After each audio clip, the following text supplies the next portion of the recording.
yaratandika bwenti kigula LUJJI kyalero kikino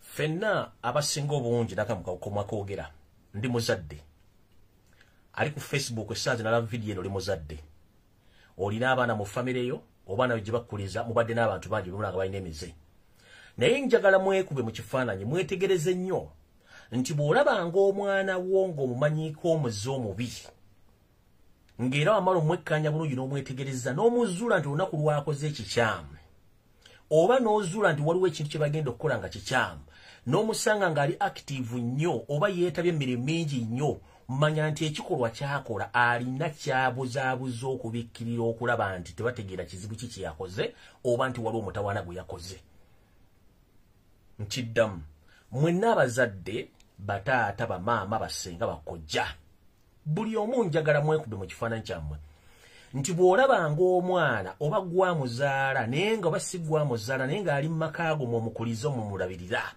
ng'omanye omwana oyo muze gw'alina n'omusanga ng'atandika okubeera ng'ali active mu kukola emirimu akola ebintu ebisobola okukubuzaabuza kye tuyita diversion okujja ku kintu kyewandibadde obuwuliriza manya waliwo ekitagenda mu maaso era nkusaba obeere mwekeenenya nnyo ng'otunuulira omwana oyo na biki ebimwetoolodde n'ebiri mu makaago otherwise ekintu ky'aba akola si kya bulijjo omuntu oba akola ekintu nga si kya bulijjo naye ng'omumanyi nti abadde takikola manya waliwo ekikyamu kigenda mu maaso eno ensonga njijje ku ki kino nno kigula LUJJI video tennaba njagala mutegeere nnyo okuva lwe natandika okwogera ku nsonga za Bulange Mmengo oba mu Buganda ezigenda mu maaso omumpembe omutembeyi Kalooli Wasaanya Charles Peter Mayiga yeefudde omuntu ali bize ne bw'amuyita okuggulawo akamugwanya asobola okujja okukaggulawo olw'ensonga nti alina ebintu byakola ebikweke byayagala public ereme kutegeera nti abikola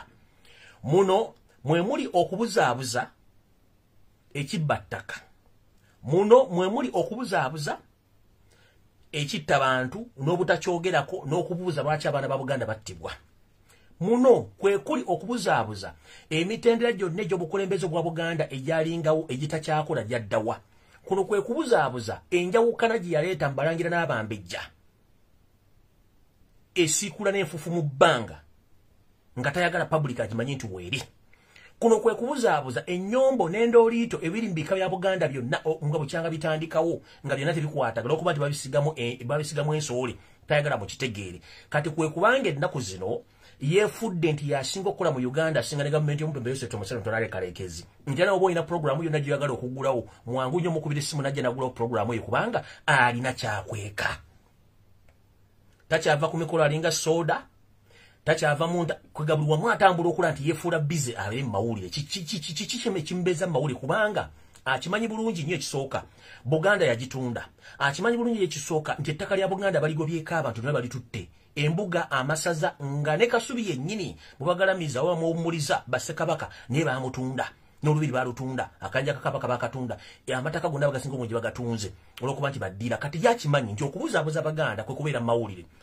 naye ekizibu ekiriwo nti musanze bannayuganda twabaggulawo akatamba twabajjako ekifu ku maaso kati beetegereza ne beeyawulira ekikyamu n'ekituufu waliwo njagala otwale omukisa guno okubaza bannayuganda mwenna abasobodde okuba nti kati mulimu akatono akamunyunguka nti bwe ndaba ekintu kye batadde ku mutimbagano nsooka kikubaganya kubirowoozo nga kiki kino ekigenda mu maaso njwe mbadde mbagambira nti njagala nga mwawula ekitakambaga wakati wa ppeera n'entula nti ebiseera bisinga mbadde temusobola nnyo okuwawula kikyamu ku kituufu naye kati okusinziira ku mbeera eri musobola okwawula nti kino kikyamu kino kituufu ne mubuuza ebibuuzo ekitabaddewo luli abasinga obungi ensonga za Buganda mwali mwazivaako abasinga obungi ensonga z'eggwanga mwali mwazivaako nga buli kyonna ekikola ekyo kyagenda olw'okuba nti ffe omulimu gwaffe kubabuulira ekituufu gyera mu maaso y'ensonga lwaki kati musobola okubuuza ebibuuzo ebitabuuzika ate ng'asobola okubibaddamu taliiwo kati nno kyembadde nze kyekikulu kyembadde njagala nti mukasita mulaba Wasaanya Kalooli Charles Peter Mayiga ennaku zino omutembeyi ng'atambula nnyo yerabisa mu project ezitali za bulijjo atuuza enkiiko ezalubaluba naye nga alina kyakwesa takyasobola kubuulira Buganda mumanya nti waliwo ekikyamu wenziddewo ne baganda bamulaba nti omwana ewaka abadde takola mirimu ng'ennaku zino akola nnyo emirimu nga siggo gye mutu bemanya waliwo ekikyamu ekigenda maaso kubanga mwe mwandibadde mutwalira obudde okubuuza nti Obuganda ne busirika kukitta abantu ekigenda maaso ngatuulya mu nkubo nti abaana ba Buganda bawira omutwalo mu plus babuziddwa bafudde ono atacyogerako kiki eddo lukiiko lw'abalangira lwatulanga ne lwogera tewabanga yaddamu lwaki terwogera olukiiko lw'abambeje bwe twatulanga ne boogera tewaki terukyayogera lwaki olukiiko lwa Buganda terukyayisa terukyali lw'amaanyi tewali kyogera olukiiko lw'abataka lwali lwogeranga buli kimu kisituka kiki ekyaddawo tewali kyogera buli kimu ne kibanga kisirise kubanga yawa yagala batwalire eyo embeera gye mbaga nti tulina ogivaamu tutandika okukola ebizimba Buganda n'okugula abantu amaaso mu butuufu kyekyo kye bayita ekigula lujji ky'olwaliro kati njala tandika ne security alert ndyoke ngende ku video entuufu ekigula lujji kiwedde mwenda abadde bakinyumirwa nkibaweereza noonya sponsor agenda okusponsoringa ekigula lujji kino nja kubasa buli muntu alingo nyumira ekigula lujji kino ngosobola kipaso osobola kisponsoringa yes osobola kujja mu inbox nga twai nza buli program ekigula lujji nja kikola ki nja kisponsor kuba manyi kibanyumira nnyo so sponsor ngoli yongera ku sponsoringa ekigula lujji njagala ontukire mu kabox kange o sponsoringe ekigula lujji kyokka ebisigadde mu banyi ebyange sisaba select social media nabo osobola sponsoringa ekigula lujji then nja kuba musanyufu nnyo kati njagala genda ku security alert gye nsooka nayo njagala montagingire jjajja w'Islam Kasimu Ndakibinge montagingire wano nga ntandika security alert ndoke ngende ku video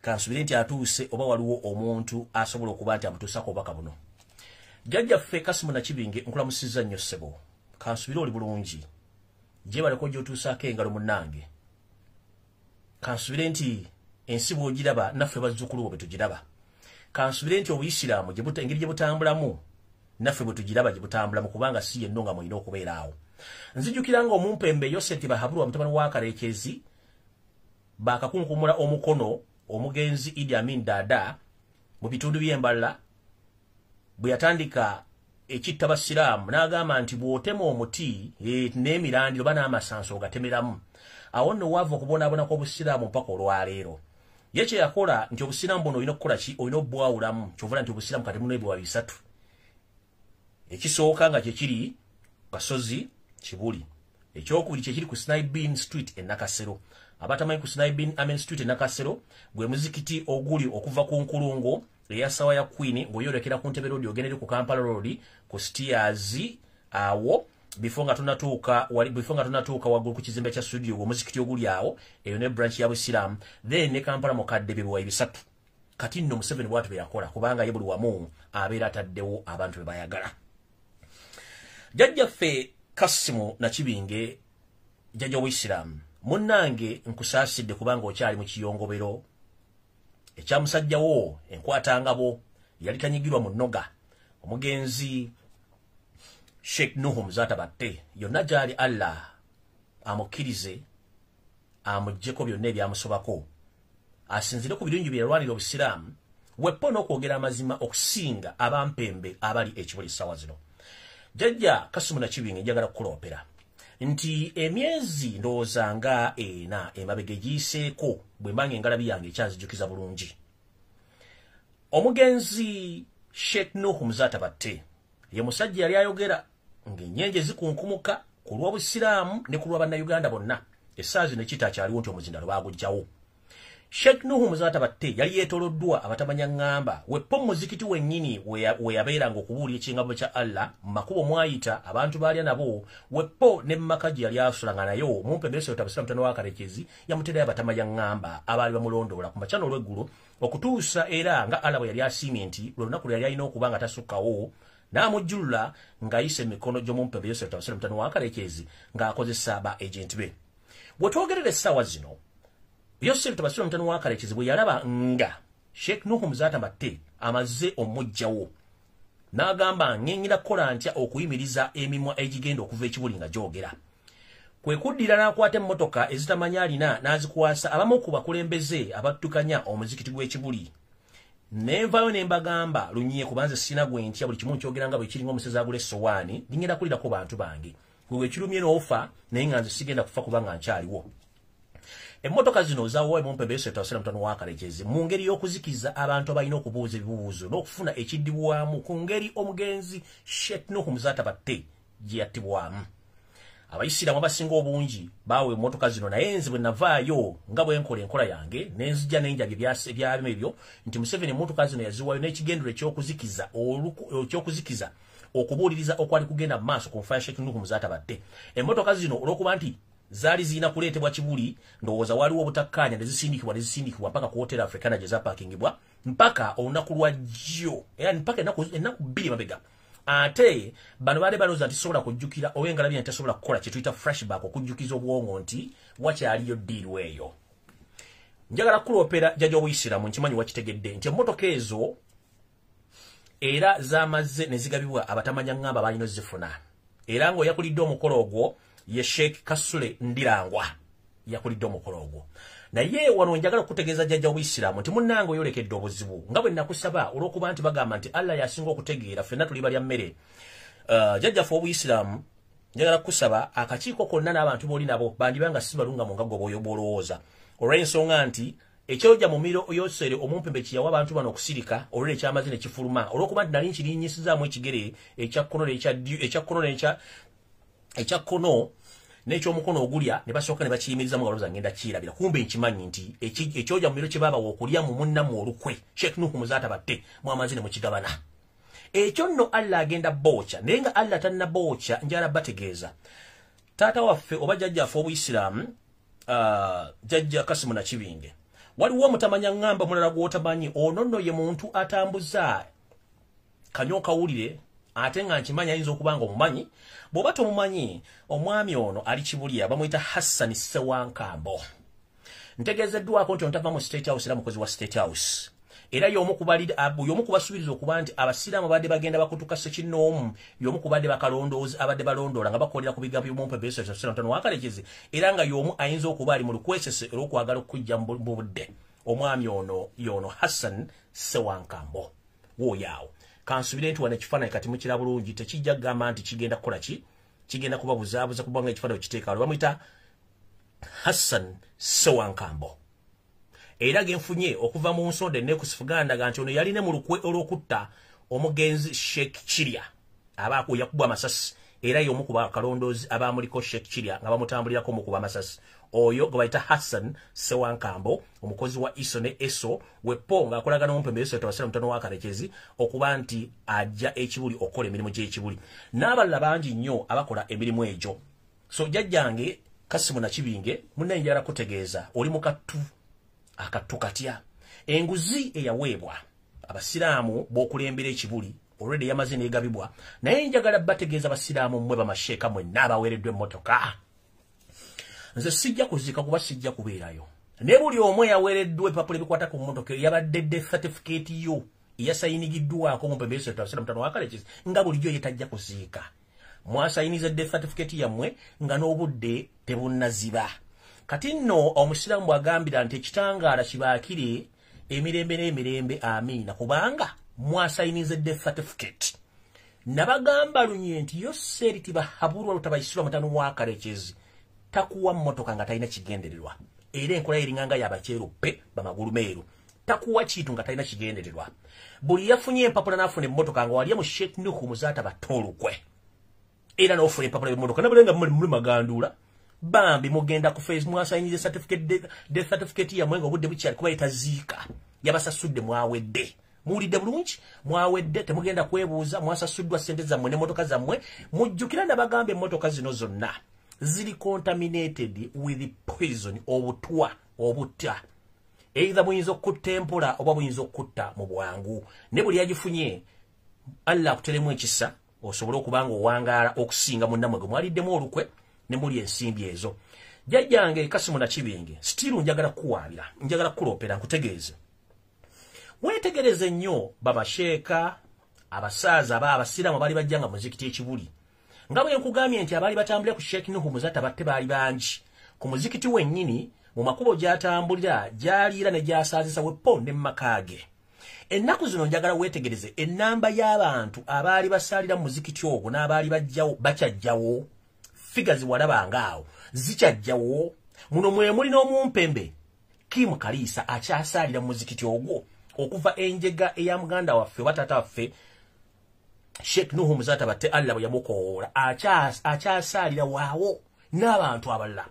Jajjaffe njalo tekewa akakiiko akenkizo nga teri akamanyi otandika okuteeka ebimulisa oba betuyita ebitangaazo mu bantu abajja ku muzikiti ogwo n'okwetolola wonna wooli weetegereze nnyo abantu abajjangawo nga Sheikh Nuhu Muzatabate akyaliwo be bakyaliwo bakyajja kijja kulaga ekitangaala wawooli na wawoyimiridde naye nze mbufunze nga bwe ndi ntambuza bubaka njala kutegeeza nti akakiiko kakwetolodde konna kafuwe fufululu era weegendereze nnyo mu nsonga zino maze okulaga omumpembe ono bamwita Hassan Sewankama otaliko kubuuza y'omu ku bakolera state okujja okukola obulabe ku basiraamu abawangaalira oba Allah be yasindika okuba nti obakulembera mu ddiini oba bamwita Hassan Sewankama y'omu ku bo tava Mekka ku nsimbi zo akolera state ng'aballa ng'omwami omu ku famire mwe manyikiddwa nti ya busiraamu eyavaayo n'atugamba mbu Sheikh Nuhu Muzatabate ajja kuvaayo ku lw'omukaaga mu ddwaliro gyali kubanga n'olwokutaano yasadde n'anywa ne ku caayi era ali bulungi nnyo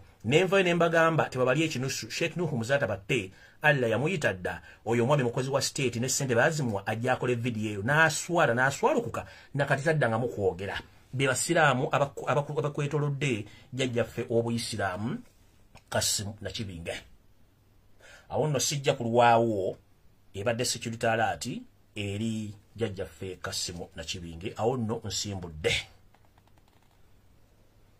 nzizeewa ntandise bwenti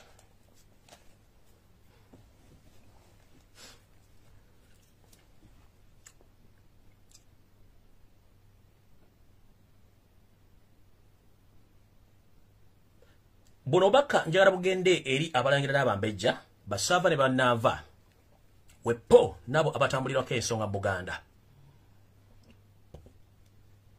Tukimanyi nti Obuganda bulimu Abaganda wepo fenga fa abakopi n'abalangira n'abambejja. Naye olw'okuba nti omumpembe Kaloli Wassanya omutembe yajja mu Buganda n'ayawulamu awulyo olangira tetukyasobola kukwatagana kumanya ani atali mulangira na ne mulangira. Kino nno kyafuuka eddibu oba ekituli eky'amaanyi okuba nti kati mufuusi wazzeewo ekika ky'abalangira abatandise okwefuula nti be bamanyi Obuganda n'okutwala okugula ettaka lya Buganda n'oddimalawo. We twogerera wiiki eno yennyini nafuna olukomo lw'essimu okuva mu kibuga Kampala wakati nga ntegeezebwa nti waliwo omumpembe eyeefudde nti ye mulangira naye ate okusinziira ku information gye nafunye omwami ono yandibanga azaalibwa n'abalangira naye nga si mulangira. Naye nga state essaawa zino gweyiseemu nabana bamafiya b'emmengo okutandika ottunda ettaka lya Buganda lyonna ng'omwami ono sijja muyita mulangira until I prove nti mulangira nga njogedde nga muyise ne muŋŋamba olwo lwavaamu n'ennyumba mwava ndyoke ntegene nti mulangira ze saa zino sigenda muyita mulangira. Ono yeeyita James Doni Mutebi awangalya mu ggwanga lya Amerika.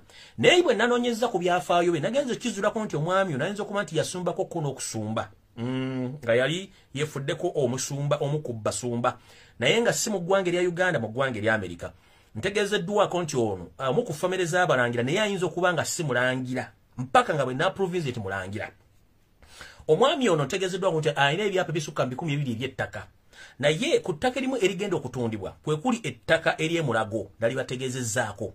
Naye nga nategeezeddwako ko nti ettaka ly'emulago eryo liyinza okuba nga si lya Kabaka bwa Buganda nga lya famire emu ku z'abalangira naye nga ate omwami ono ettaka lino lyatunda liyinza okuba nga famire mwava lirimu ku ttaka lyagenda ottunda naye nga banne tebategedde. Ekyo sikiinaako buzibu as long as nti abalangira n'abambejja banne abava mu famire y'emu oba mu ntumbo y'emu bategeddeko. So njala tegeeza abalangira n'abambejja abava mu famire abakwataganya ku ttaka eryetoolodde eddwaliro ly'emulago okuli eririraanye mochare okuli na lino lyennyini eriranye okuva eno ng'okimbakimba ova eno ku chachi y'omumpembe ono mumpembe w'okubbiri okwambukira ddala emulago ettaka eryo ligenda kutundibwa era nga ligenda kutundibwa ku ssente z'Omumerika eziri wakati w'obukadde 35 bwa dola nga n'eddiru yawedde dda. Erimu omumpembe Dr. Dana Atwine, erimu Kagere, erimu Keti Kavuma ono mutegesi w'ebivulu, mulimu omwami gwe bayita William, mulimu omukyala gwe bayita Catherine Kusaasira, mulimu Kiwalabe Male wepone Charles Peter Mayiga bano bali emabega w'ettaka lino okulitunda. Ettaka lyo bagenda kutunda eryo lyokka. Mulimu ettaka lye bagenda ottunda ery'eribowa nalyo omwami lubangambye ebyapa 200. Mulimu ettaka ery'Nakigalala. Mulimu ettaka ly'Nakigalala. Mulimu ettaka ly'Namanve wepo n'ettaka ly'eribowa. So nno njala tegeeza abalangira n'abambejja buli omu gy'ali.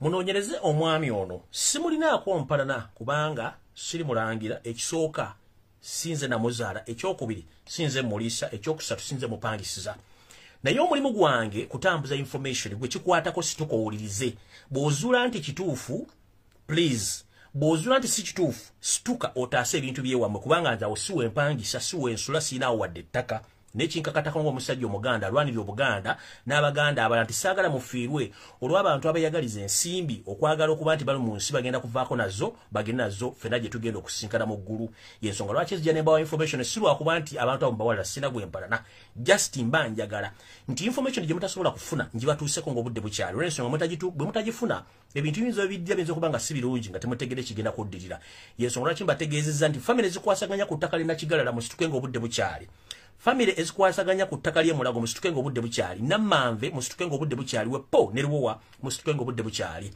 ayina ebyapa ebiwera 213 nkiddamu omwami ono eyita James Don Mutebi omulangira ayina ebyapa 213 213 land titles zayina mu nsawo ye mu ndyanga zatambula ng'ettaka lino lyonna lya Buganda ate sirooza nti ng'omuntu omu oba mulangira oba simulangira ateekeddwa okuba nga alina ebyapa bino byonna kubanga bibye yabijja luddawa okujja nga byapa bimu ebyava mu tterekero gye baali babeterese ne bikwasibwa omumpembe oyo abe ng'akola ebintu ebyo ku lw'abafere bano abali emmengo okuba nti batunda ettaka lino so bwe mmanga famire musirise nze tebinkwatako mbabuulidde mutandise kubanga nzo gwange mba nkoze eki mba ngumaze saagala muntu aga nti saategedde saasime saakoze eki buli kimu kibagambye ekyo mukitegeere bulungi nnyo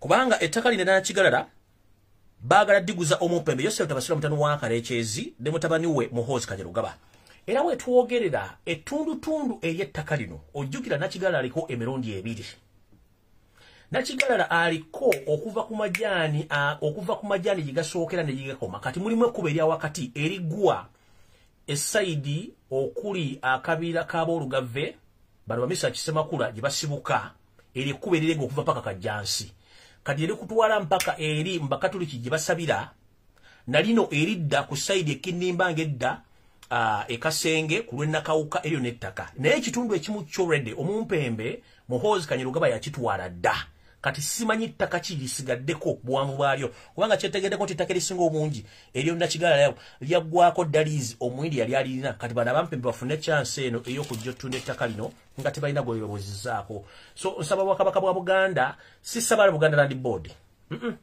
Obwakabaka bwa Buganda tekitegeeza ffe abakopi nkiddamu mumpulirize bulungi Obwakabaka bwa Buganda butegeeza Ssaabasajja Kabaka Ronald Muwenda Mutebi abalangira n'abambejja n'olulyo olufuzi ffe abasigadde tuli bakopi ate tuli baweereza kati bwe mba nsaba mu kkowerero nja kusaba Ssaabasajja Kabaka Ronald Muwenda Mutebi w'okubiri abalangira n'abambejja basaava ne bannaava ab'olulyo olulangira olufuzi n'ab'endyo endala ezitali nfuzi ezitali ku Namulondo mwenna nga mulina obuvuna obuddo ku mataka agakaaliba n'agatundibwa mwenna musituke nga nenna bugisi mufungiza otherwise bumuneebaka obuganda bugenda kusaanawo nga bampembe bakozesa serezo mu omusolo okusaanyawo Buganda nze sirina wenfunira nkiddamu sirina wenfunira okujjako ng'okubeera omusamaliya omulungi okubatuusako obubaka abasigadde munaga temugenzeeyo munnange ensenda bwe zaasaanawo nga temuwulira naye nze ogwange nkoze ngumaliriza ngenze mu maaso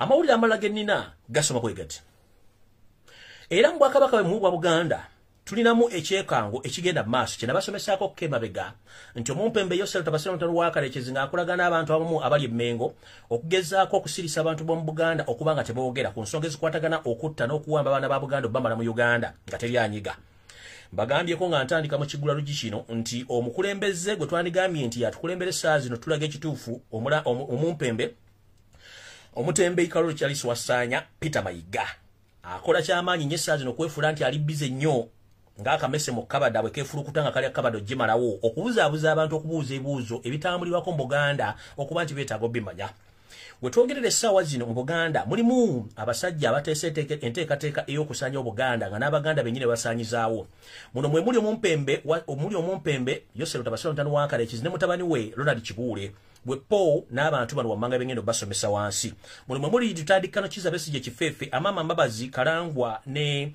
Ronald Kibule mutabani wa Museveni. Wetwogerera Museveni ne batabani be bayina obuzibu nti Museveni Kyagulanyi bwe yatugamba nti ngenda kuddukanya omudigido gw'ebufuzi ogw'ebbeeyi okusinga ku mudigido gonna ogwaliwo oba ogwali gubadde mu Uganda. Era kikoze bulungi n'akituukiriza. Era njala otegeeza bannayuganda temuggwa amaanyi ensi egenda kukyuka mirembe nga tebayedde okuyiwa musaayi baba yiwa musaayi mubaleke baguyiwe ffe ensi egenda kukyuka mirembe. Wetwogerere essaawa zino Omumpembe Yosero Tabasira Mutongo wa Karekezi alina ensimbi ezimubwanjibwa obuwana n'obuwana bw'ensimbi nga ne banneke nnyini tebamanyi ensimbi gye yaziteeka. Zino ensimbi si za banka, zino ensimbi z'abantu ssekinnoomu abaazimuwa. Omuli abagagga b'omu Kampala, omuli abayindi, omuli abachina, wepo ne bacheruppe abamuwa ensimbi. Eziri mu buwumbi n'obuwumbi obw'ensimbi za Uganda mu dola ziri mu bukadde. Bambuuza ensimbi gye zaalaga talabayo. Option gyalina y'okusasula ensimbi zino kubanga ensimbi ze zisinga obungi oba mu kittavu gye yali atadde ensimbi batandika dde omufera n'ezimu zisiba n'ebyobugagga obisiba.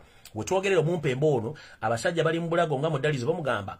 Abasajja bamuli mu bulago ng'omunagiri bamugamba twagala nsimbi zaffe kubanga obudde bugwayo talaba nsimbi wagenda zijja. Era temwewuunya nnyo ng'emisolo girinnya ku buli kimu batuke no basaba omusolo ogw'okussa mu ggwanga okussa oxygen bagende munnange. Buli oxygen gw'oyinza oyina omusasulira omusolo naye kiyinza okutuuka ne kijja nga bagenda nti kati obulunguta bwonna oba bw'amagulu 2 oba amagulu 3 oba bw'ina amagulu 12 buli kawulunguta baakazizzaako omusolo kitegeeza nti yatwalula esiridde. Nze nno siri mubisi okujjako bategeeza nti mbawa information. Ngenze mu maaso. Wetwogerera Omumpembe ono abamu bajja bamutuukire muga twagala ensimbi zaffe. N'abagamba essaawa zino siinaawo nsimbi kalu kulujja kigenda obbakola okubawa ettaka mugenda okukolera ebintu byammwe. Wetwogerera essaawa zino Yosete Bahabura mutano wa Karekezi agenda kukola ekintu kye tuyita concentration camps mu bitundu bino wammanga. Concentration camp esooka ayagala giteeka mu bitundu by'e Kalamojja. Concentration camp endala ayagala giteeka mu bitundu ebyewa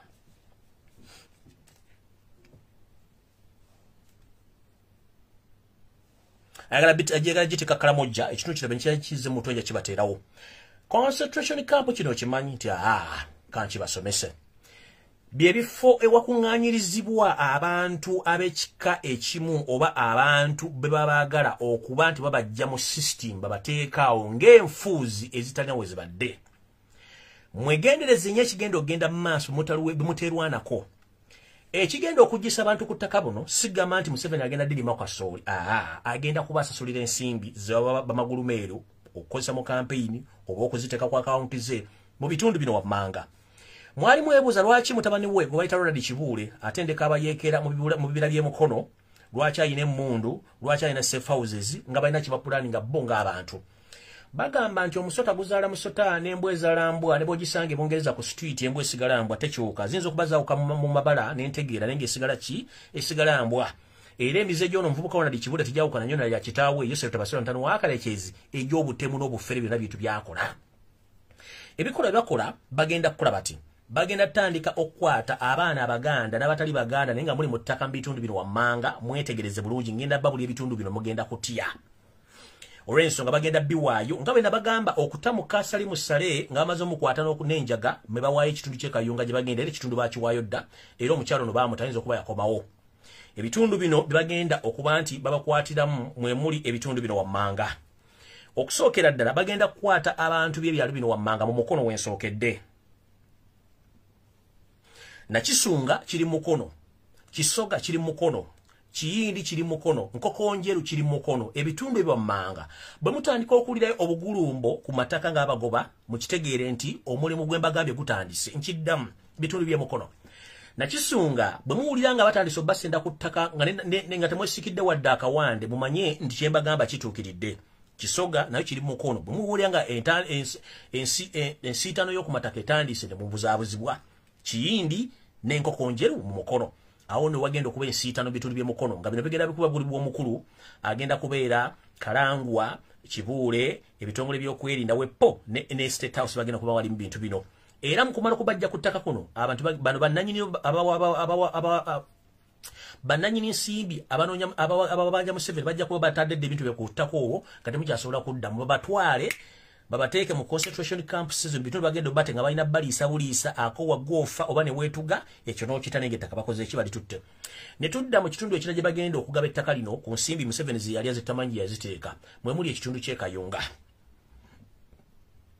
ekitundu kya Kayunga kino gavana waakyo bamuyita Kalango omusajja Omunyarwanda embula booya onono ya RDC oba yalabirira ebintu bya Museveni byonna ebiri mu district ye Kayunga mu Kayunga bitundu ebigenda okubonaabona ku lw'ensimbi Yosef Tawasano wakalikize yaliya mwe muli Kyabazaala Ntenjeru Bale Wepo ne Nakifuba nkiddamu mu bitundu ebigenda okubonaabona nga batandise okujja abantu ku mataka gano by force kubanga ono mumpe mu bwalinda kulaisimo balalira mu ggwanga ki mwe muli Kyabazaala mwe muli Ntenjeru Bale ne Nakifuma n'ebitundu ebirala omulimu guno gulimu Mumpembe Kalwangwa n'abantu abalala mu bbaluwa y'emu eyo eyalabiddwako esoma bweti nti Omumpembe ono y'omu bw'amaze okusayininga ebbaluwa eno ategeezezzaako abantu bano wammanga era ne bafunako kopi kuliko Omumpembe Kifeefe Kiza Besigye ono atunula nga ataliiwo olumu yeetunulira ng'omwezi gwa Desemba kuba tegulidde ensimbi gusula mpigi ku bikondo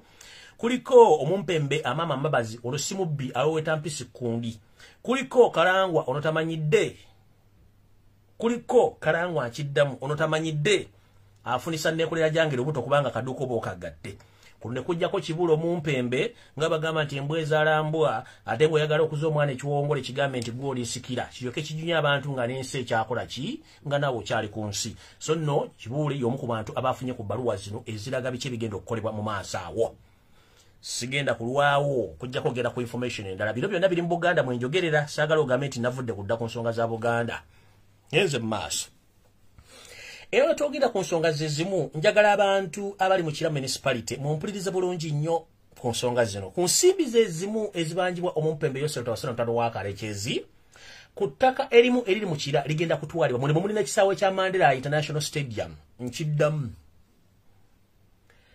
ku nsimbi zezimu ezibanjibwa Omumpembe Yosef Tawasano mutano wa Kalekezi n'ekisaawe Namboole kyandibanga kiri mu lusuuwo nga nakyo kigenda kutwalibwa naye ng'ate ettaka lyonna erikyetoolodde lye ligenda okutandika okusenkenyebwa mpola mpola balisenkenye era ndowooza mula ennaku zino tekyali nnyo mikolo gitambuliramu kiki ekyatuukamu ne ttiimu y'eggwanga tekyasobola kusambiramu what went wrong so nno buli ali awo wetegereze bulungi Omumpembe nno ali mu ddiru z'Ekira bamuyita Mamerito Mugerwa gwe mulowooza nti musajja mugaggafugge kumbe naye mwavu mponga byoya kyentegeddeko ko bulungiko nti obuvono obuddo bw'Omumpembe ono omwami gwe bayita Mamerito Mugerwa eyayita mmeeya w'Ekira naye si muntu Muganda wadde yeyita Mamerito Mugerwa bwe nnaaba nsobodde omusokoola ennyo nja kuleeta ebintu byo bino kubanga kyentegeddeko nti naye asibuka Masaka eyo kitaawe ne maama we bonna bambi bava Museveni naye gye yava yensonga lwaki nabaga Museveni takolagana muntu nga tamuyinaako kakwate oba tamanyi kikyali bonna beeyita amanya g'Ekiganda ate ne boogera Oluganda Dusinga nze Dusinga Ssaabasajja Kabaka n'Abalangira n'Abambejja bonna basinga obungi amanya bwe wabuuza ati batambule ng'Omuganda tajja na kutuuka adde ku kugombolola ayinza kukoma ku muluka kati nno mwami Mamerito Mugerwa ono gwe mulowooza musajja mukulu mu Uganda alina ssente kyentegerewo nti ebitundu 7 ku buli 10 ensimbi z'alina za Mumpembe Janet Kembabazi n'ebizimbe byonna n'amataka g'alina mu Kira municipality gonna ga Janet Kembabazi era mutandika olya nti bamututteko ebizimbe n'amataka mumanye nti eyo payback time Janet Kembabazi bazzayo ssente z'abantu abaaze baabawa mu kulonda zebakozesa obi gye bamanyi ziri okuba nti beesasuliza ebintu byabwe nkiddamu bwe muli ano Mumpembe Mamerito Mugerwa ebintu bye bitwaliddwa oba amataka wepo kwe kuli n'ekisaawe ky'Enamboole nga n'amataka getodde ekisaawe gatwaliddwa temwewuunya bazzayo nsimbi z'abasajja abaazi bawula naye nga tebalina bagenda zijja ndowooza abayita ku kisaawe Namboole mukyetegereza bulungi nnyo waliwo activities ezigenda maaso zemutategeera n'ekisaawe kyonna kiri awo kiringa ekitafiirwako ekinaava nga bagamba nti investor yatutte ekisaawe kino kirinovatinga anti nga mukimanyi bulungi ekyatuuka ku Mutesa ekyatuuka ku Kisiku Nakivubo Memorial Stadium era kye kiyinza okutuuka ku kisaawe ky'e Namboole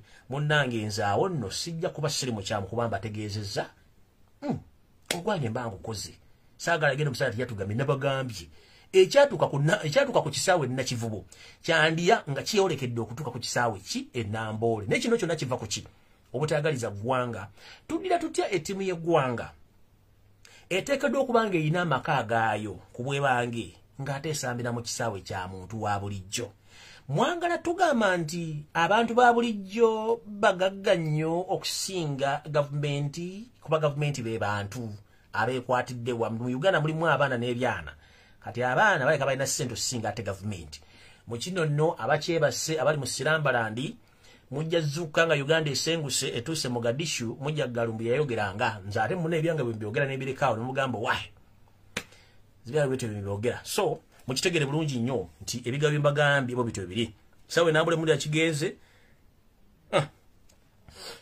kati no location gye bagenda oteekayo abantu abo nabagamba dati tenti zino zatuuka dda ziri mu kitundu ekye Bombo mu bitundu bino muri bwe bagenda okukola concentration camp mwe muri Soroti wepone Karamojja ekitundu kye bakita Soroti tenti zino zokola ati concentration camp ziri Bombo nenga concentration camp zigenda kubeera Karamojja wepo ne Soroti abantu abategezeddwa ku nsonga zino kwe kulikiza Besigye amama babazi Kalangwa ne Kibule Ronald awo nno saagala baluisa njagala genda ku nsonga endala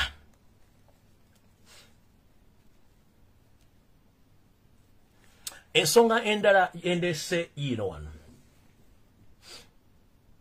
nazzi kuno mu nsi eyaffe eya Uganda endwadde ze twali tumanyi namuzisa oba Nokutta twamanyanga omusujja ekifuba senyiga nga tetulina birwadde bayita kansa pressure sukali alusa n'ebifaani birwadde bifaananga bwe bityo n'ennaku zino waliwo ekirwadde ekitta abantu nga temukimanyi ekirwadde kye bayita eky'obutwa bakiyita poison kino nno kiridde bangi wemuzuukidde obbagamba nti obutwa butta abantu ng'obudde bugenze njala tegeeza buli muntu yenna eyenkanamu ng'okimanyi Uganda ekumanyi kye tuyita public figure oli serebu okola business oli munnabyabufuzi oli munnaddiini oli muntu si kinoomu naye ng'omanyikiddwa njagala obeere mwegendereza nnyo ku mikolo gy'ogenda gy'ogenda okulya amanzaali wepona okunywera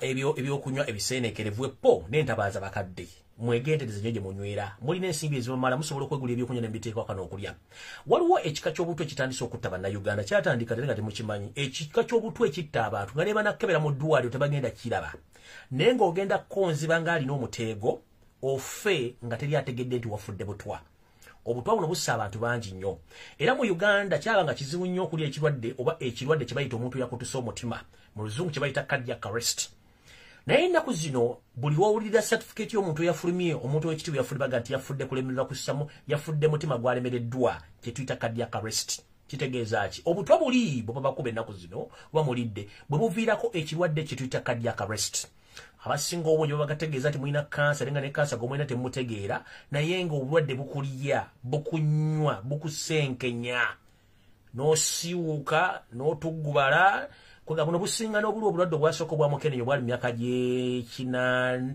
myaka gy'ensanvu mukaaga nsanvu musanvu nsanvu munaana kinaana tuyingire mu kinaana mu kyenda businga kubanga bukulya n'owulira ng'ennyingo zikuluma amatu gakutwakaala amaaso gakukanuse ebigere bukusiiwa enjala zivaamu wenna weegoola ennyingo zikubaluka olinga amenya ebikajjo byakawulo byo byaggoowa naye ng'ekikuluma ne bakutwala mu ddwaliro okukebera kira ekika ky'obutwa obwo ekisinga obungi kati kye bakozesa mu ggwanga kino ntegeeza ki abantu bangi nnyo bubasse naye kyekibatta era bubattira luddawa era obutwa buli mu Buganda ababuga baweebali ate beeyita baganda bannammwe kino ntegeeza ki buli muntu oli waddemu okwebereramu ekinakulema okwebereramu ojja kitegeera nti obudde bukugenzeeko muganda waffe gwe bayita Kabuye Boston essaawa zino ali mu ggwanga erya Amerika gy'awangaalira musajja alwana entalo era yaleeta gavumenti y'omupebeso etasanutano w'akalekezi bwe twogerera kati ayina obulwadde obumuluma era nga naye butwa bumuluma obwamuweebwa simanyi bamuweebwa ddi n'ani yabumuwa naye kyemmanyi nti Kabuye Boston muganda Ford yaweebwa obutwa obumutawaanya butuuse n'okwagala omugjamu olusoddojjako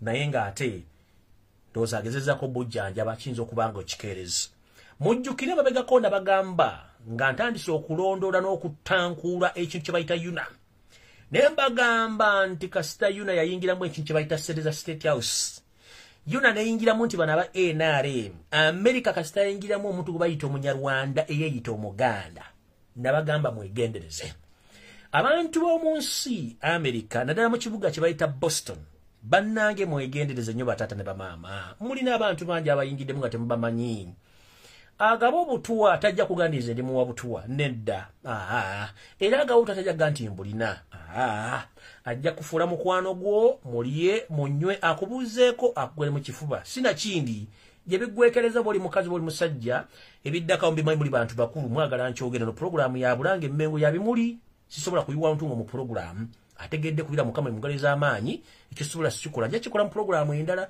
awo mpisewo mpuyo oluwe ekigere ngenze mass kyabantu bo mu America obutwa bwa ddala jebuli naye nga ate bonoga anti gundi yabumpadde bajja kugamba leta prove kubanga prove bajja bukebiranga onte bumuli musayi nenga bumuluma agenda kufa bweva bugwange lya America njolekedde gwange lya Bungereza wananno abantu abasinga obungi temuntegeera nze nno ogenda okujja okukola program ku muntu mba mmaze okusima oggulu okutuuka mundu okutegeera siva mu bbanga kubanga ekisooka mba sikumanyi 2 sirina luyombo naawe 3 sikuliisa sikunywesa sikulabirira oli muntu wa bulijjo nze nganze omuntu lwaki mba nkulumbanga sikufunyeko information.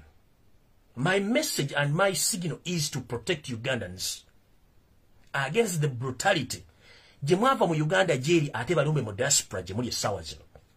Ennaku zino bannayuganda bafiira mu kibuga Bungereza mu ngeri etategeerekeka oli yakutuse mutima oli yafudde pressure oli yafudde alusa bambi kyandibanga yebe entuuko y'omuntu oyo naye nga bulijjukira buli muntu afa abeera n'ekintu ekiba kimusse kye tuyita cause of death ebiseera ebisinga beera cardiac arrest byebintu ebitta abantu b'Ebungereza jjukira nabagambye obutwa bwe batambuza ne bw'onoogende wa profesa omukugu mu butwa togenda bulaba okujjako kulya ng'omuteego amanyi obulwadde bw'omuteego busobola okukulya ne batuuka ogga nti obulwadde bukuluma tetubulaba ne bakebera omusaayi wa ne bakebera obusomi mu magumba wa ne bakebera nyukasi wa ne bakebera omusulu wa ne bakebera empitambi wa nga temuli kirimu tebana kibalaba naye nga gwe weewulya toliiwo kyekika ky'obutwa ekitambula ate abakitambuza bantu baffe nenjagala kubuuza twavaawo ddi wali bajjajjaffe baazimbira ensi eno nga ffena tuli mulama gwe gumu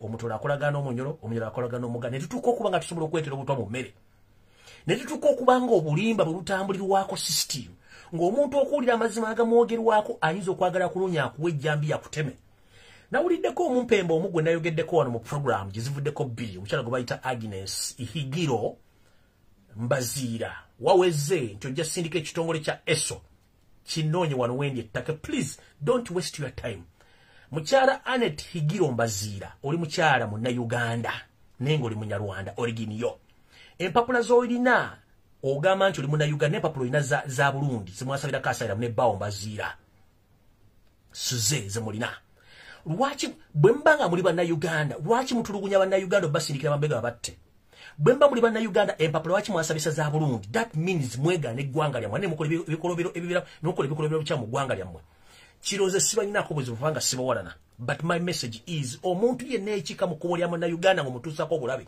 I will fight you ate nze okuva lweyogende gyogenda kukolagana ESO ne kiconfirminga information ejjenna okuva mu drones lwakuba nabadde embeesonye the moment mu voice note gye nafunye as a reply n'ogamba you'll contact ESO abatamanyi ESO kye tuyita external security organization ey'omumpembe Yesu Tasalantano wa colleges bambega ababegera mu mawanga ag'ebweru bo bajje bankwate maama tolo otanga afukaana aba amanya ge bampita Lumbuye Sekweka byenjogera mbyogera nga ndoko voice note nzine sagala zizanya kuswaza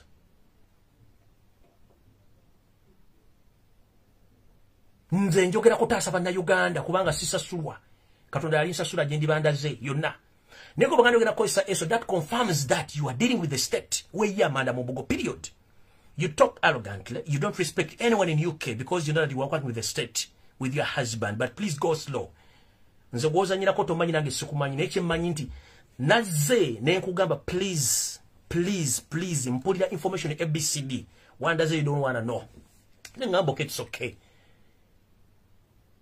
voice notes wakoze nga muli muchachiza mu mwerimba bwe ogenda ku contactinga ESO who's ESO mukama Yesu Tasalantano wa colleges anonyereza for 3 years alemeddwa gwate omukazi obukazi ogenda kunkola ki sisobola kuleka bannayuganda bannange batandika okufanga bakunkumukanga ebiyenje mufuna musereza bana omusayi gwa bana mugufuna mu sente the reason as to why Uganda is running bankruptcy and the economy is crashing because Museveni spends more money on spies worldwide nkubuulya kati sente zisinga obungi ez'ekonomi ya Uganda zigenda mbambega nga mwe mu misusing a taxpayers money your husband receives 600 millions per year for facilitation for his duties as a spy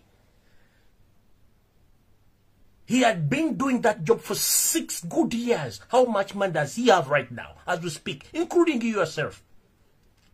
You earn that money on the expense of Ugandans. Let me take this opportunity to tell you, madam, please go slow against Ugandans in UK. We know who is your immediate boss. That is William Nathan Mutenza. He's your boss. He's the one who took your husband to State House to recruit him as a spy. I'm not against you. I'm not against your business. But my concern is stop intimidating and reporting Ugandans based in UK, including those in Uganda. Because all your paper documents states that you are from Burundi, not Ugandans. But why not Uganda? Why do you report Ugandans?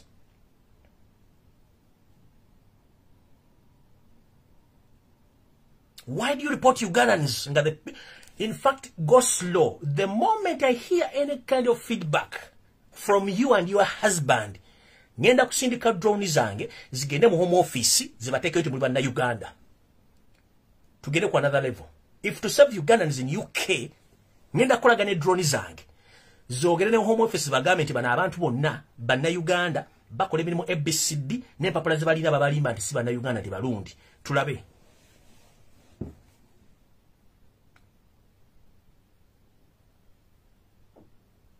Tubulire. People dying home. Mwe muri mbongereza muri mukulya sendeza muwa musolo. Abantu bali mukufa bali mukuwamba abantu. Olokuwa Museveni yabateka Bulyomu mbega. Bulyomu tawaliwo mbega, Bulyomu tawaliwo mbega.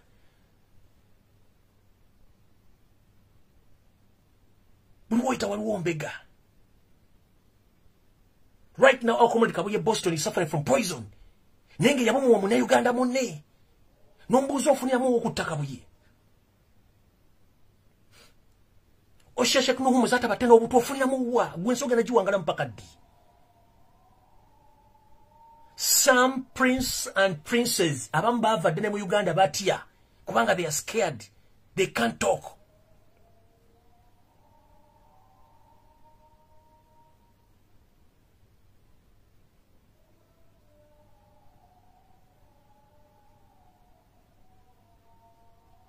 Bulyomu mutisi gena mutisa butisa mwera butisa ti mungena kutisa bana Uganda mpaka di. Sente zonna zisinga obungi Museveni azimala mu spies worldwide. Community yona worldwide mutandise dividing nga nkubako nti okubera nange nti okwogera nange nti okubera buli kimu kitadde wakabaka Buganda bwana mbwawuddemu obwawunyero mbwawuddemu obwabusoga mbukyamiza buli kimu ki disorganized kubanga ba spies banji.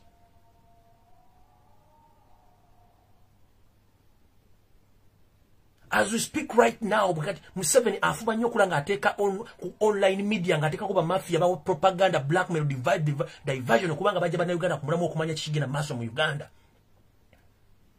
Bombanga mulumire gwangale mwachite mugamba le mbuuza accountability ya bana Uganda bakwatibwa de anate batalina misango je babateka ko. Why don't you ask such questions?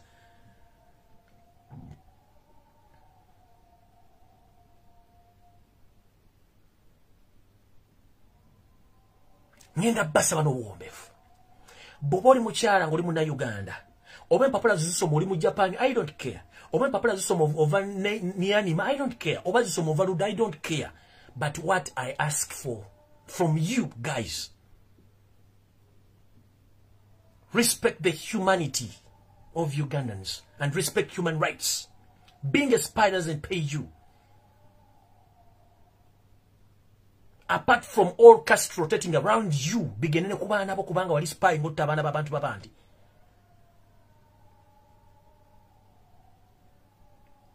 That is my concern. Sina gwen nzo kwogera ko sina kyenfuna. Neni okwogera kubanga eri abantu abali mbulabe. That is my concern. Era njagala kiddamu public aleka nomukasalepo. Mugamba abantu bonna mu Uganda tebana Uganda gye bali mu nsi yonna. Lumbuye talina gwayagala kumanyira kubanga sinze mbaliisa. Naye concern yange nti kasita nfunako information nga eri against the well-being of Ugandans, then ngenda kwogera ko simple as that, nothing else. Maze kuno ku social media mu drive the fourth year. Nelisa nenywesa nepangisa basente ku social media. Okitegeera. Other platform basaba sente basonda sente zikola. Kubanga njagala gwanga njagala bana Uganda.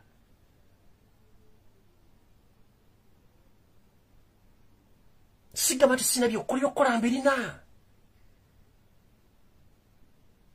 naye nnumirwa omusajja omutola afa mu bintu by'ekisiru nnumirwa nnyo omusajja omunyankola afa mu bintu by'ekisiru nnumwa nnyo omusoga ng'afa mu bintu by'ekisiru nnumirwa nnyo omusajja omunothana ng'afa mu bintu by'ekisiru omukalamu gyandibadde agaggawala ku golodiwe nga bamutwalira ku bwere buli kikisinga okunnuma n'okwata omwana w'omuntu omukuba essasi n'omusalamu ekyenda n'okisuula wali kikisinga okunnuma bandibadde si baganda naye baganda bange kuba we are all blacks, we are all Ugandans. That's what's paying me most. Era sibambagamba nti whoever is looking for me, you are looking for a wrong guy. Sirina gwentia, sirina musango, wano sitanga ku muntu, sirina manja, sirina mundu, siri muyekera. Njogeza mu mwago wange nkozesa mutwe gwange. Whoever feel offended ku information jempa get right, gani hang yourself. Ekyo sikiddamu. Nebe nabamu nzize mu court nga mwagala kumpozesa nja kyogera lunye. We were denied rights on information that if I'm speaking and that's the crime I've committed, I will not apologize. Because in the Constitution of Uganda, it gives all Ugandans the right to talk or freedom of speech. This is exactly what I'm doing. The Constitution of Republic of Uganda gives me the right to speak. So ever feel offended about the information I'm forwarding or I'm producing right now, I'm not going to apologize to you. Period. Because we are tired of being in the life of denial. For how long are we going to be in such life? For how long are we going to be in such life? The government is lying to Ugandans each and every day. The young kids have been lying too. The mature people have been lying too. The entire nation, we are living in a denial life. Why and why? When did it started? People need to know that people need to know about their country. Watch mo buzabuza bana Uganda about information in full.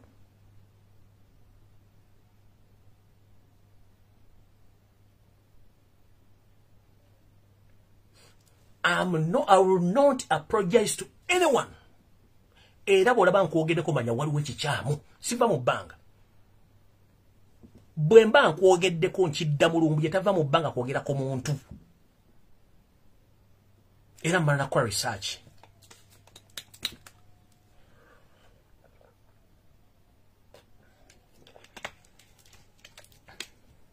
Ekizibu ekiriwo kiriwo ekiti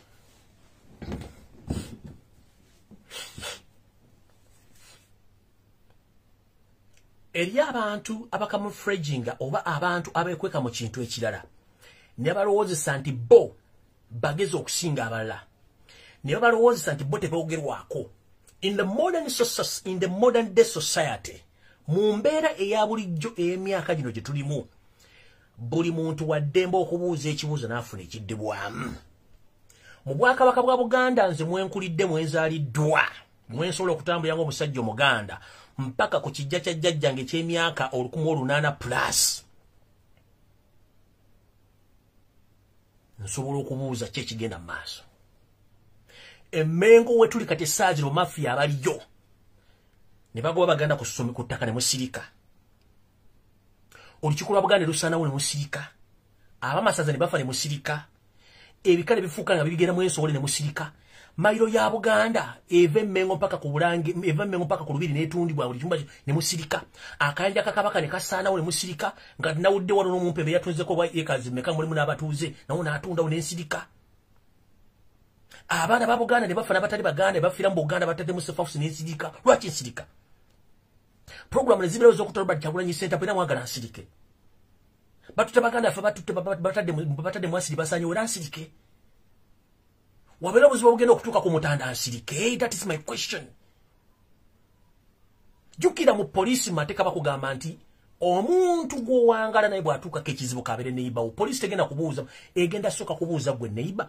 Owaayi neighbor baamusse gw'obadde ludda watubuulire, you are the first suspect. Nkiddamu mu mateeka gatusoma bwe gati nti ebatta neighbor oba mukwano gwo, poliisi esooka kubuuliriza ani mukwano gwe, baani abadde boogera naye, era basooka kukwata bamuliraanye. Kati nze bw'obanga nina information gye nsobola okupaasinga ngesobola okutaasa omutanda ajja jogera bwe mbanga na information etaasa Buganda ajja jogera bwe mbanga na information etaasa bana Uganda worldwide oba oli wa tribe kinja jogera. That is my problem. That is my problem. Nenga sirina manja nti oba mpana kubanga sinza mpampana no mpalanira bwiriri kubanzi sina bwe mpalana sina bwe mpalana ekyo tebakundi mbayoga wana sina bwe mpalana nze ku social media muvuma but I'm very happy kubanga bwe muvuma nfuna ekyokuyiga kyovula nze buli platform yombu nekubereka abantu basatu ntulako bwe nempulirizo n'agamba ki I listen kubanga bandi okumanya tekugwayo sina platform gye tusiberako buli emungi berako nempulirizo n'agamba ki kikyategeeza.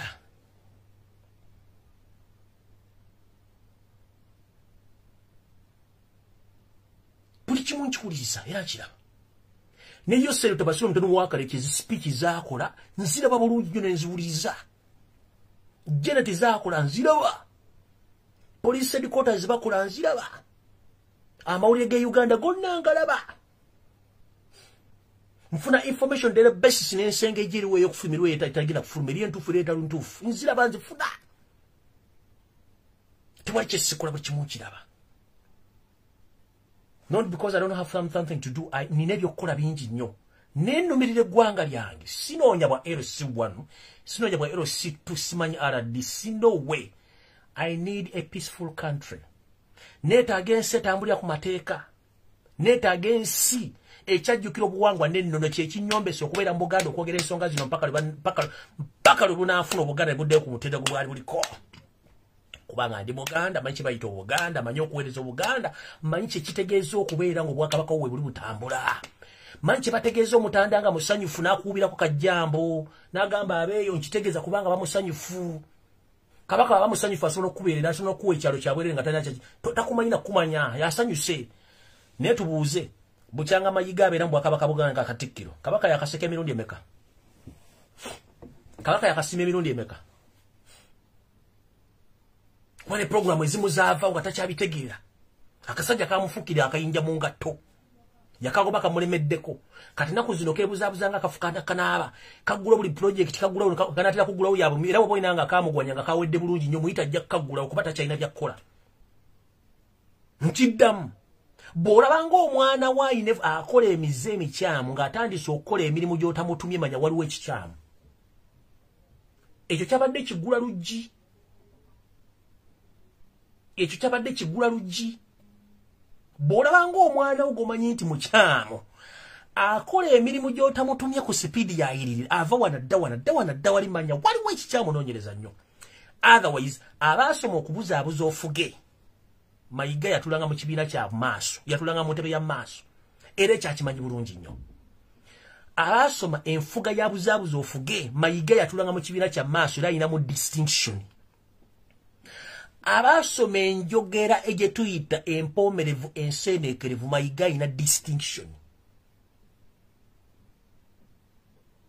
abasoma okwambala okulabisa public nti basinga okutegeera Mayiga ayina distinction mu byo abasoma kyetuyita public attention nga bagala public attention Mayiga akirina mucho akirina. Kat, if you want to know the truth about what I'm saying, I'm going to ask you just 2 questions. 1, how many times have you witnessed the Prime Minister of Usoga appearing on media like Mayiga does? How many times have you ever witnessed the Prime Minister of Bunyoro or Toro appeared in media like Mayiga does? Those are the simple questions. You think there are not medias in Bunyoro or Usoga?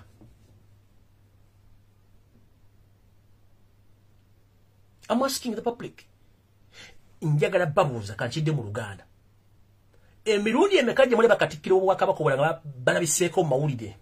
Bakola kiri. Kubanga bo bali kwalaali naye ono omumpembe omutembe eyajja okubuzaabuza Obuganda obutimba bbula. Ekyo kiyasinga okusoma n'asoma public attention ne public sympathy nga yakyagala essaawa zino. Mwenna mwali binabeeko emizannyo gino gy'omusino waje mugenze mu cinema hall. Olwo lutimbe bateeka bwe bati nga temunnamanya kikiri babega wa lutimbe. Ekyo Mayiga kyasinga okutegeera. Mwenna yabateekako olutimbe bevu. N'afuna bakaddeidei abasobola omwogerera mu bajjamu ne baga nti mulimba oyo yagala. Njagala kubagamba nze ndi wano n'engalabi yange. Kyonna ekirituuka ne kituse mu Buganda nga mukiraba. Muligamba omusajja yayogera ate sidda mu kigambo kyenjogedde. Kubanga ndi Muganda, ayagala Obuganda, ayagala okulya ku mbuutu nga zivuga, ayagala okulya ku mikalungo gyokibwa ku nsozi, ayagala okulya mu Bwakabaka buzzeewo ng'empewo emisambo egy'abajjajjaffe gikola mu Buganda obwaffe. Nazzi kuno ng'olubiri teruvaamu mbuutu. Nazzi kuno ng'olubiri lwa Ssaabasajja Kabaka olw'ebbanda. Lulimu abasanyusa lumu bakuba embuutu kati zaddawa. Ssaabasajja Kabaka musajja munakuwavu. Takyawulira ku mbuutu, tebakyayokya ku nnyama, takyakyaza bagenyi, tewakyali kivuga. Bwakabaka kyo butakyabera mu mbuutu. Bwakabaka kyo butakyabera mu byoto. Empewo za Buganda n'emizimu ne Lubale bibeerawo ku mbuutu na byoto biri luddawa. Lusozi kyolukyaliko ekyoto ekyaka. Lubiri Kimbuganda lulimu omuliro gwaka. Mbuutu kyezi kyavuga luddawa.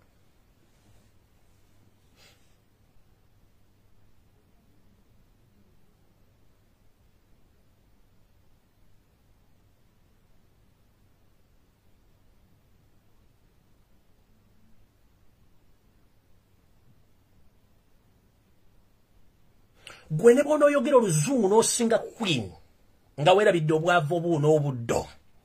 Queen agenda kusekerera. Ne bw'ono oyogera Olumerika n'osinga Joe Biden. Biden agenda kusekerera. Ne bw'ono oyogera Olufalansa n'olumalayo nga weerabidde olulimi lwo. Macron agenda kusekerera. Ne bw'ono oyogera Olutake n'olumalayo. Tayyip Recep Erdogan agenda kusekerera. Guess what? Wano wentudde boogera Lutaaka. They don't want no. Obozera Luzungu. You either learn the Turkish language or not. Osanga omusajja, simeze manyi okwogera Oluzungu. Teruyina gye lugenda kutwala kubanga ojja sigala oli muddugavu, oli Muganda, oli Musoga. You must be proud of your language. Era nkubiriza omulango ogutakungula bannayuganda mwenna abali mu diaspora bazadde abaana. Don't make a big mistake or grave mistake okwerabira okuyigiriza abaana ennimi zammwe gye musibuka.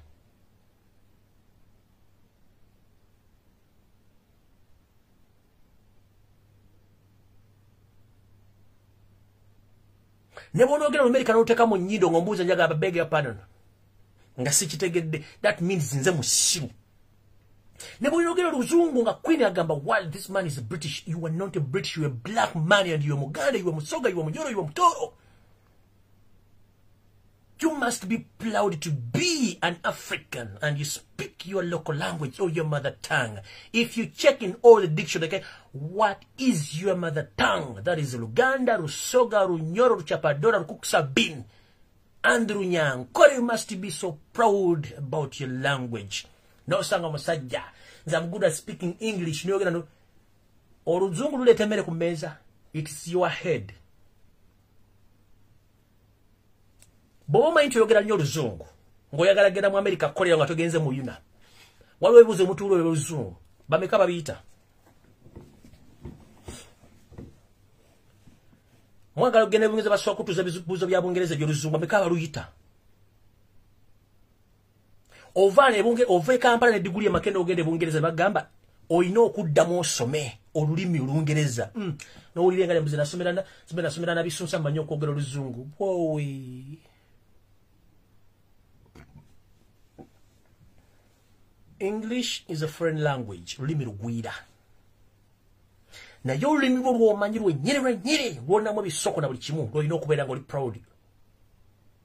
Ngera wetwala ky'oli. Omuntu yenna atalina buvuna buddo ebeera mbuzi ate nga yabitanga. Omuntu yenna eyabira obuvo n'obuddo ebeera mbuzi ate nga yabitanga. Era omuntu yenna akwonerera obuwangwa n'akukwasa ekintu ekirala n'akwerabiza ky'oli aba akwagaza magombe. Mujjukira ne Bibuli yennyini oba gye muyita Bayibuli okugamba sajja ku nsi kuno kudibya mpisa na bulombolombo. Do you copy? Bibuli yennyini ekugamba sajja ku nsi kuno kudibya mpisa nabulombolombo bwansi kuno nekugamba ebya Kaisali biwe Kaisali ebya Katonda biwani biwe Katonda ategedde obako obwo kubira Mukama engaleza amaanyi nga nfundikira nga bulijjo njalo kwagaliza obulamu bulungi Ssaabasajja Kabaka Magulunyo Ndalula Mutebe Joli bajjajja bakingirize era basobola okuwangaza ntumide kulangira n'abambejja mwenna abeetuddeko nentumira ku bantu mwenna abaatya nga temwati okwogera Obuganda n'okwogera ensonga za Buganda olwokuba muti okusibwa nentumira ku bannayuganda mwenna abakyaliyo nga mulowooza nti ensi muli bapangisa ng'ate ensi yammwe mutandise okuwulira baajo batandise okuva batagandi baagala bafuula bannansi nammwe mbatumiddeko mwegendereze njala fundikira bwe nti teri atayogerwako mu nsi boogera ku mwana ali mu lubuto nga tannazaalibwa n'azaalibwa n'omwogerako n'akula n'omwogerako mpaka lw'anaziikibwa n'olwofa lwennyini bakwogerako ebintu bingi kati gwali eyo ng'oli ozimba omutima kubanga teyogera kwogerako muve mu bikolwa by'okutulugunya bannayuganda mu ngeri yonna esoboka oba otambuza amawulire nga gagenda kyankalanya bulamu bwa muntu geesonyiwe oba oli mukono gukutambuza obuto bwa munnayuganda bwesonyiwe olina omukono ogukyankalanya Bwakabaka Buganda okusanya Obwakabaka nawe byesonyiwe nga toyagala kwogerako omuze ogw'okutta n'okuwamba ebintu by'abantu mu Buganda mu bukomyi kubanga ffe Abaganda bwe tuli tulwamu mpaka gyenkomeza jjajjaffe ekintu yatandika Obuganda akyaliyo omulamu tafanga eyeegaana Obuganda ng'oyogera Oluzungu okusinga Queen ennyini lwe yakuleetera kulajjira ku byato munnaye nkulamusizzaako nnyo kansubire nti Olungereza olwo lunajjire kututte mu byonna byonna Katonda asinga okutegeera Mukama 13 mpeera ndowooza ne bwentema